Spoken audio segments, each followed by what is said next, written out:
From my mum's side, I'm third generation Australian. My dad on first. I'm only 20 years old and I've been brought up in Australia my whole life. I was brought up to be kind of prejudiced, and so I always had a bad view about Muslims. So, you know, 9/11 happened, I thought they were all terrorists, and I was brought up, you know, to believe that. I was brought up to be a Christian, but by Christian it means I could still go out and drink and do everything because I believe that Jesus died for my sins and I was forgiven. So it's not very... yeah, I was never brought up strict religious. I used to go to youth group and scripture, but that was my own will.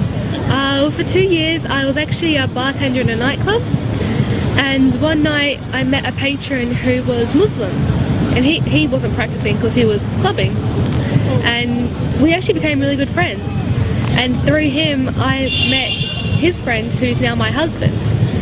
But with him, he used to be like, he used to try and tell me about Islam. I'm like, don't bother, I don't want to be Muslim, that's not something I want, you know, it's crazy.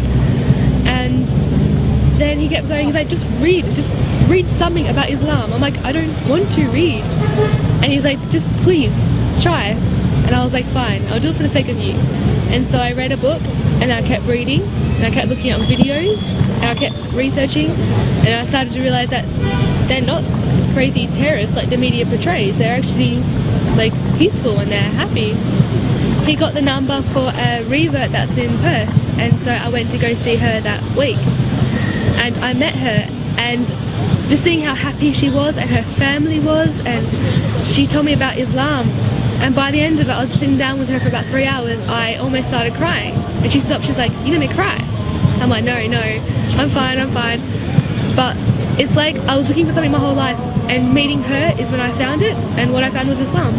And so I embraced it. I took my Shahada on Eid this year and started wearing hijab every day. And my dad, he kind of frowned upon it, but he still speaks to me.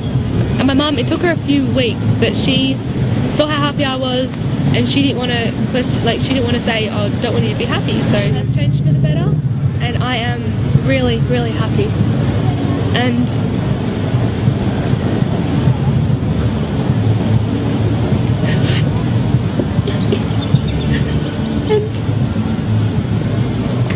all I want is support from you. But if you don't understand, that's okay. Because I met so many other sisters and brothers and family here. But at the same time, I still want my parents and my grandparents and the ones that have accepted me. I'm so thankful for.